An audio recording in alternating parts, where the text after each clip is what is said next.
What's up, YuGiOh players? This is Ojama Garrett, and I'm here with a boomer take, Yugi boomer take, and explain why new Yu-Gi-Oh sucks and why I hate it, particularly because of its emphasis against new players starting.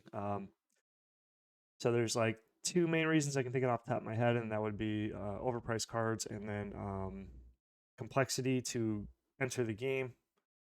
So I'll just try to focus on those two concepts for this video. So display capture. So I was looking up top decks because I was like, I didn't know what to do for content. And I was like, well, I can kind of look at the TCG and then maybe build a deck and then try playing some games. But then I saw, $700, $400, whatever, yada yada. It doesn't really matter on Dueling Book. And you can play on Dueling Book, but Yu-Gi-Oh is a lot more of a, for me, Yu-Gi-Oh was a game that you showed up in real life, you played with your friends, you played with people, and then you met new people, and it really developed your social skills over time. So it was a communal game, and that was really where most of my memories of like really fun times, like regional events, nationals, YCSs, etc., drafts, stuff like that. But so for the fact that I feel like for you to compete at a high level, you'll need to spend $300. That is a very annoying thing, especially for new people. That would be very discouraging for new people to play and stay playing, um, because most people are not top competitive players with $300 to drop on the next big set of cards, and then you'll have to do this every set rotation, um, theoretically. So you're going to be investing when, let's see, $700 every, let's say, 4 months, something along the lines of that, or at least certain types of whatever. And I know there's like trading and different types of things like that, but I just feel like it's very off-putting to new players. It may discourage them immediately, and then since new players and casual players and like your averages, your average players are going to be turned away from the scene, Yu-Gi-Oh is going to be nothing but a sweat fest, which is like cool and highly competitive and stuff like that. But most people don't appeal to the sweat. I don't know. Like, I think for a healthy game, you need to have average players. You need to have new players coming in constantly and not just churning and burning them because it's a sweat fest. And then if you want to go to any sort of event, anybody who has this type of money and then invests a lot of time will just smoke your face because they know every single path. And if you mess up once or even half a mess up, you were just screwed. Um, and old Yu-Gi-Oh used to be older Yu-Gi-Oh. I came into the game a long, long time ago when I was 13, and I'm 31 now. So like frogs, X Sabers, stuff like that. So, like power creep was starting to come in, but it was not running rampant like it is now. Like for instance, there's that. Plus, then there's the overwhelm that exists in the new card text because of power creep. So, like for instance, this looks like a simple card. It seems like you need a 3-up for this deck. 3 Dark Reckoning Beasts. This kind of looks like a thing called a starter, which is the fact that you have to teach that concept to a new player. May seem a little overwhelming to me, in my opinion. To an old starter, which would be a card called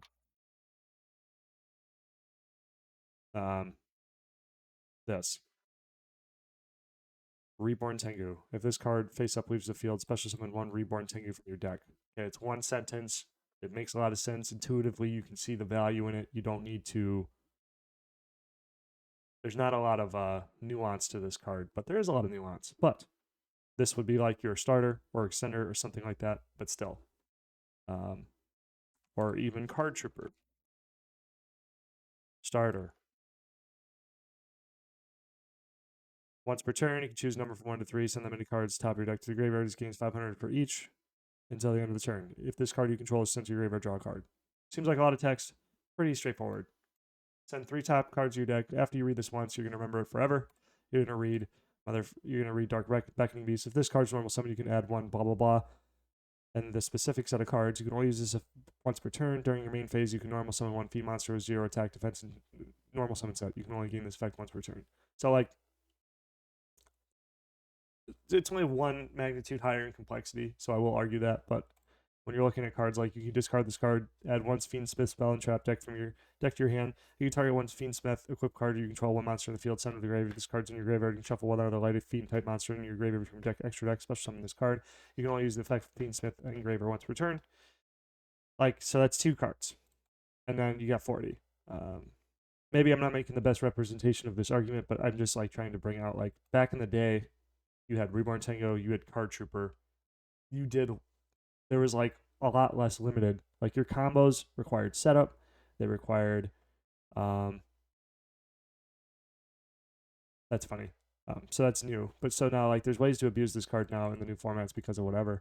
But that's just like your main deck. Then when we're getting into extra deck, you're going to have all these different types of monsters. You're going to have XYZs, synchros, fusions, link summonings, etc. Hand traps, there's so many different types of cards and stuff. And like, I don't know, man. I feel like it's so overwhelming. Like my buddy showed me a video of this new water combo or whatever, and he started with one card extend, like a one card starter, which turned into like 50 cards on the board, like 3 Omni negates and yada yada yada. And then you say, okay, now you go. And then they go, and you're a brand new player, and you're gonna try to do something and just get fucking road smoked, and then you're never gonna want to play the game again. But in like Tengu format or there's some sorts of cancer in Tengu format, but previously to Tengu format, I like to use Edison format or even Goat. I don't like Goat that much because it's already super solved, but Edison format, there seems to be a little bit of variability in it. You have very simple decks, very simple plays, a lot of build up, a lot of setup. Like, yeah, you'll lose if you're not playing Black Wings most likely, but like there's like Dark Turbo, Vayu stuff, and then Dragon Turbo.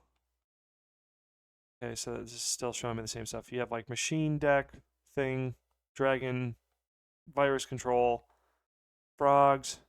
This is probably going to be like your most complicated deck in the format with all the comboing and stuff. And even not really that much, but you're just zombies, you know. Oh man, this is such a cool deck. But the decks are very simple. There's a lot of like back and forth that are very simple plays that you simply set up for, and then you try to go for a little combo. It gets interrupted.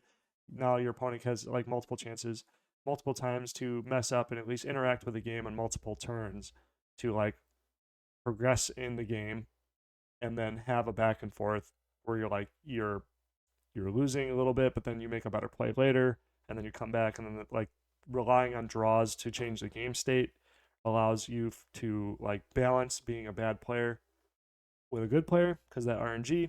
It was just a better time for Yu-Gi-Oh! It was like the Goldilocks zone, I feel, and it's just not that anymore. I went back to Yu-Gi-Oh! Or whatever, and I have my experience, whatever. I was playing like Trap Shadow, and I was able to take second place at the locals I went to with them playing all these new things. But each of my matches went into time because I had to read all of these cards and then sit with them in my head to understand what they did. So every single one of my matches went into time, and most of the time it was like game two because all these stupid decks like Sky Strikers, um, DDD, what was that? Like it was a hero deck with the Dragoon, whatever, all that crap. Phoenix Enforcer, whatever. You had like the Anaconda card, the Helki 5-Rax, all these different things, and I eventually learned the format with like sprites and what was it?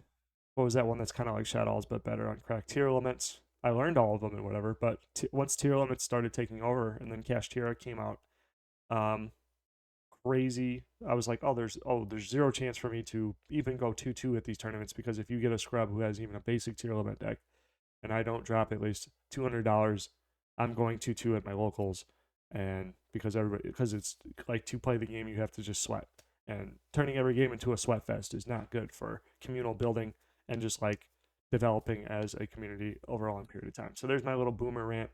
Um, I don't know if this will even be seen, but and if I made really poor arguments, but I'm just kind of firing from the hip here. I don't really make content and like tailor it or curate it, but that's my content for today, and I'll catch you guys later. That's why I'm really excited for the progression series. That'll be really fun for people. And then once, if if I commit to it for a long enough time, I think we'll figure out where Yu-Gi-Oh turns bad. That's a spoiled taste in everybody's mouth. But yeah, I'll catch you guys later.